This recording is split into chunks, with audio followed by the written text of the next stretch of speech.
ఊర్లో ఉన్న ఒక మహిళకు బాబా కలలో కనిపించి గుమ్మం వద్దకు వచ్చి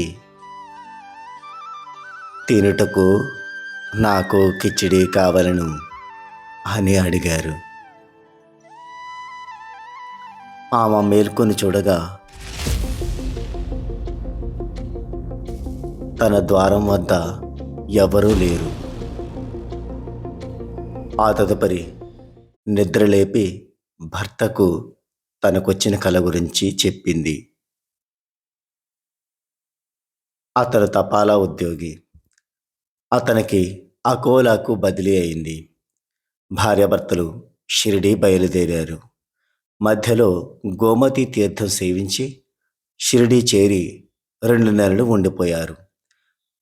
రోజు మసీదుకి వెళ్ళి బాబాకు పూజలు చేసేవారు. నిర్విచారంగా సాగుతుంది కాలం. అయితే బాబాకు కిచిడీ నైవేద్యం సమర్పించాలని ఆమె కోరిక. 2 వారాలు వీలు కలగలేదు. 15వ రోజు కిచిడీ తయారు చేసుకుని భర్తతో కలిసి ద్వారకామాయికి చేరింది. అప్పటికే పరదా వేసి అందరూ భోజనానికి కూర్చున్నారు. పరదా వేశాక ఎవరూ దానిని తొలగించి లోపలికి వెళ్ళే సాహసం చెయ్యరు.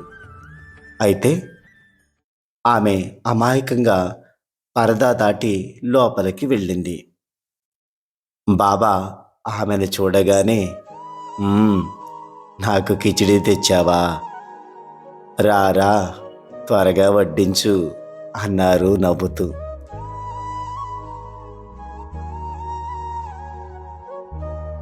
బాబా ప్రేమకు ఆమె ఎంతో ఆనందించింది. అది సాయి భక్తులను అనుగ్రహించే విధానం. బాబా నోరు తెరిచి అడగరు, అయినా అన్నీ చేయించుకుంటారు. ఇప్పటికీ బాబా సమాధి చెందిన భక్తులకి కలల రూపంలోనో లేదా ఏదో ఒక వ్యక్తి రూపంలోనో చెప్పిస్తూనే ఉంటారు.